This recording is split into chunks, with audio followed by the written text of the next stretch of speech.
রামু, তুই কাল থেকে ধানের খেতে যাবি না। কাল থেকে আমি ধানের বদলে অন্য ফসল লাগাবো। কিন্তু বাবা, আমি তো ধান চাষ করব। তুই আমার মুখের ওপর কথা বলছিস? বাবা, আমি জানি এইসব আমার সৎমা বলতে বলেছে। হ্যাঁ, আমি বলছি, তোর কি করার আছে করে নে। কোনো কাজ করে না, শুধু ওই ছোট জমিতে চাষ করলে কিভাবে হবে? তুই আমার ছেলেকে দেখে শেখ, বিরিয়ানি বিক্রি করে কত টাকা কামাচ্ছে। বাহ, সে তো খুব ভালো। তুমি তাহলে আমার জমির দিকে খারাপ নজর দিচ্ছ কেন? মা, তুমি তো বলেছিলে বাবা সমস্ত সম্পত্তি আমার নামে করে দেবে। তোকে এ নিয়ে চিন্তা করতে হবে না বেশি। আমি আজকে তোর বাবাকে বলে সব সম্পত্তি তোর নামে করে দেব। তাহলে ঠিক আছে মা।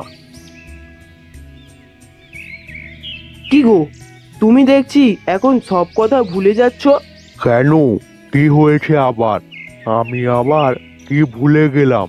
কেন, তুমি বিয়ের আগে কি বলেছিলে মনে নেই তোমার? সম্পত্তি সব আমার ছেলের নামে করে দেবে নাকি? আমি তো সব তোমার ছেলের নামেই লিখে দিয়েছি। তাহলে ওই ধান ক্ষেতটা রামুর নামে এখনো আছে কেন? আমি তো আমার সব সম্পত্তি রাহুলের নামে লিখে দিয়েছি। যদি ধানের ক্ষেতটাও লিখে দিই তাহলে রামু কি করবে? ও তো রাহুলের মতো লেখাপড়াও জানে না। ও, বুঝতে পেরেছি, রামু তোমার প্রথম স্ত্রীর ছেলে বলে। ও, তাই তার ওপর এত দয়া তোমার। আর আমার ছেলের দিকে তোমার ধ্যান নেই। তুমি রাহুলের সঙ্গে অন্যায় করছো। না না, তোমাকে আর কাঁদতে হবে না। আমি ওই ধান ক্ষেতটা রাহুলের নামে লিখে দেব। আমি ধান ক্ষেত রাহুলের নামে লিখে দিয়েছি। তুই আর ওই ধান ক্ষেতে চাষ করতে পারবি না। কিন্তু বাবা, এটা তো আমার সঙ্গে অন্যায় হচ্ছে। এটা তুমি আমার সঙ্গে করতে পারো না। তুই আমাকে শেখাবি কোনটা ঠিক আর কোনটা ভুল? ওই জমি আমার, আমি যাকে দিতে পারি। তোর বলার কথা নয়। তুই আমার বাড়ি থেকে এক্ষুনি বেরিয়ে যা। এই ঘর আমার নামে, আমি চাই না তুই আমার ঘরে থাকিস। তুই বাড়ি ছেড়ে চলে যা। আমার সঙ্গে অনেক বড় অন্যায় হলো। আমি যাওয়ার আগে একবার ধানের জমিটা দেখে যেতে চাই। এইখানে আমার কত ছোটবেলার স্মৃতি জড়িয়ে আছে। আমার মা এই ধান ক্ষেতের পাশে আমাকে খাবার খাওয়াতো। মা, তুমি আমায় ছেড়ে চলে গেলে কেন? এবার তো বাবা আমাকে বাড়ি থেকে বারও করে দিয়েছে। এখন আমি কি করব? তুই কি দুর্গার ছেলে? হ্যাঁ, তুমি আমার মাকে চেনো? হ্যাঁ, খুব ভালো করে চিনি। তোর মা খুব ভালো ছিল, আমাকে অনেক সাহায্য করেছে। কিন্তু এত রাত্রে তুই ধান ক্ষেতের কাছে কি করছিস? আর কি বলবো কাকা, আমার বাবা আমার সব সম্পত্তি আমার ভাইয়ের নামে লিখে দিয়েছে আর আমাকে বাড়ি থেকে বার করে দিয়েছে। কিন্তু কাকা, তুমি এখন এখানে কি করছো? আজ দুপুর বেলায় ঘুমিয়েছিলাম তো, তাই আমার আর ঘুম আসছে না। তাই একটু পায়চারি করছিলাম। তোকে দেখতে পেয়ে আমি এই দিকে এলাম। তোকে কোনো চিন্তা করতে হবে না, তুই চল আমার বাড়িতে। আজ থেকে তুই আমার বাড়িতে থাকবি।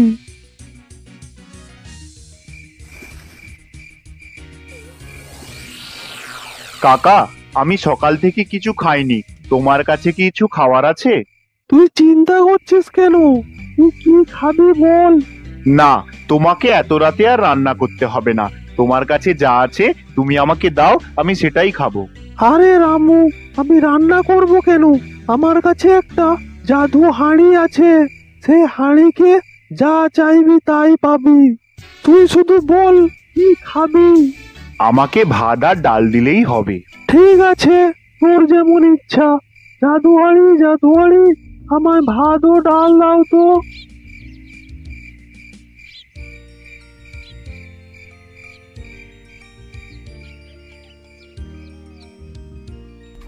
অনেক দিন পর পেট ভরে খেতে পেলাম। আমার সদমা তো আমাকে পেট ভরে খেতেও দেয় না। সবার খাবার পর যা বাঁচে সেটা আমিই খাই। আচ্ছা কাকা, একটা কাজ করলে হতো না? এই জাদু হাঁড়ি থেকে আমি যদি বিরিয়ানি চাই আর সেই বিরিয়ানি গিয়ে বাজারে বিক্রি করি। হ্যাঁ, বুদ্ধিটা খারাপ নয় তো।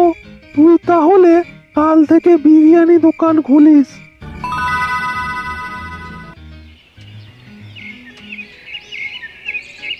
সকাল তো হয়ে গেল, এইবার আমি এই হাঁড়ির কাছ থেকে বিরিয়ানি চেয়ে নিই। দুহাড়ি, ও জাদুহাড়ি, আমাকে বিরিয়ানি দাও তো।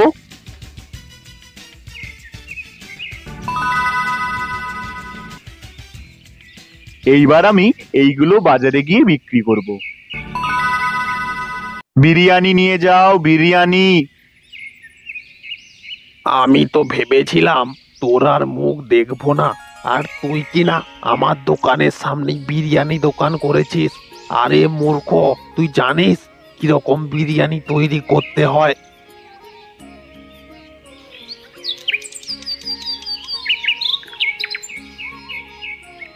বলছি দাদা, নতুন তো দোকান করেছো, তোমার বিরিয়ানি ভালো হবে তো? তুমি একবার খেয়েই দেখো না, বিরিয়ানি যদি খারাপ লাগে তাহলে আমি তোমার টাকা ফেরত দিয়ে দেব। বাহ, দেখছি তো তোমার নিজের ওপর প্রচুর বিশ্বাস আছে। তাহলে কত করে দিচ্ছ? তুমি আমার প্রথম খদ্দের, তাই তোমার জন্য এই বিরিয়ানিটা বিনে পয়সায় দেব।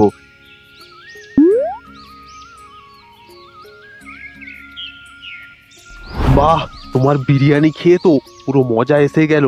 আমাকে আরো 1 প্লেট দাও তো, আমি দিদির বাড়ি দিদির জন্য নিয়ে যাব। এই নাও তোমার বিরিয়ানি।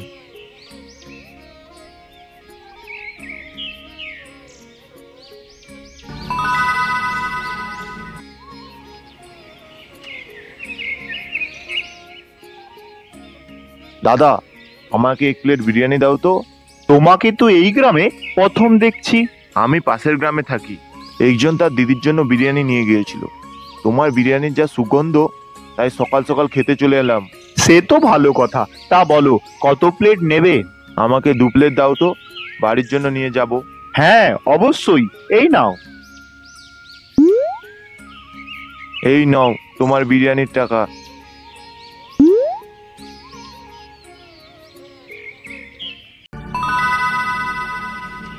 মা, আমি তো ভেবেছিলাম রামুকে ঘর থেকে বের করে দেওয়ার পর ও রাস্তায় রাস্তায় ভিক্ষা চাইবে, কিন্তু তার পুরো উল্টো হলো। ও তো আরো বড় লোক হয়ে গেল। তুই চিন্তা করিস না, আজ আমি ওর পিছু নেব। ও কি করে এত টাকা পেল? নতুন বিরিয়ানির দোকান খুলেছে, ওর কাছে তো কোনো টাকা ছিল না। ঠিক আছে মা। আজ অনেক টাকা রোজগার হলো, এবার বাড়ি ফিরে যাই। রামু তো বাড়ি যাচ্ছে, ওর পিছু পিছু যাওয়া যাক।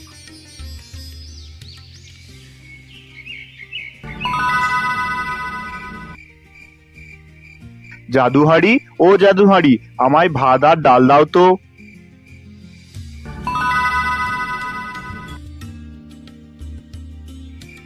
দেখছিস রাহুল, এই কলসির জন্য রামুর এত নাম ডাক। ঠিক আছে, ও ঘুমিয়ে যাক, তারপর ওর কলসি নিয়ে পালিয়ে যাব।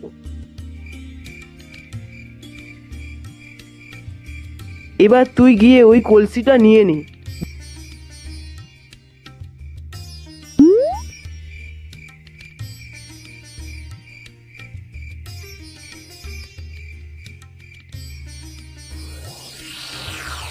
মা, তাহলে কাল থেকে এই হাঁড়িকে বিরিয়ানি চাইবো, আর তা বাজারে বিক্রি করব।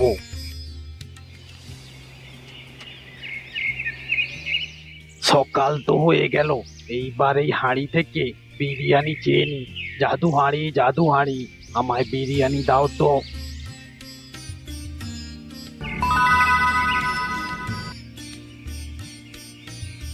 আজকে তো রামু আর বিরিয়ানি বিক্রি করতে পারবে না, সবাই আমার দোকানেই বিরিয়ানি খাবে।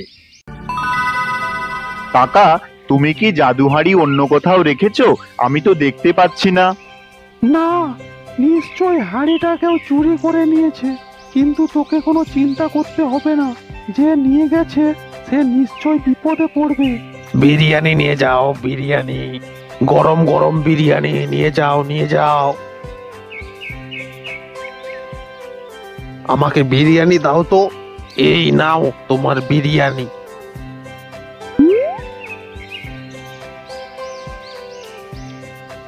ছি, এটা বিরিয়ানি? তোর বিরিয়ানি খেয়ে আমার শরীর কেমন করছে। তোর ভালোর জন্য বলছি, তুই দোকান বন্ধ করে দে, না হলে তোর নামে জমিদার বাবুর কাছে নালিশ জানাবো।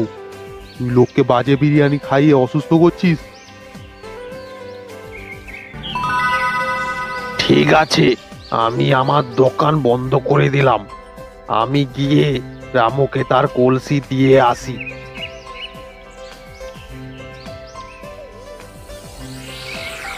এই নে রামু, হাঁড়িটা ধর। আমাকে ক্ষমা করে দে, আমি লোভে পড়ে তোর হাঁড়ি চুরি করেছিলাম। আমাকে ক্ষমা করে দে। না দাদা, তোমাকে ক্ষমা চাইতে হবে না। আমরা তো দু ভাই, আমরা কাল থেকে একসঙ্গে বিরিয়ানির দোকান চালাবো।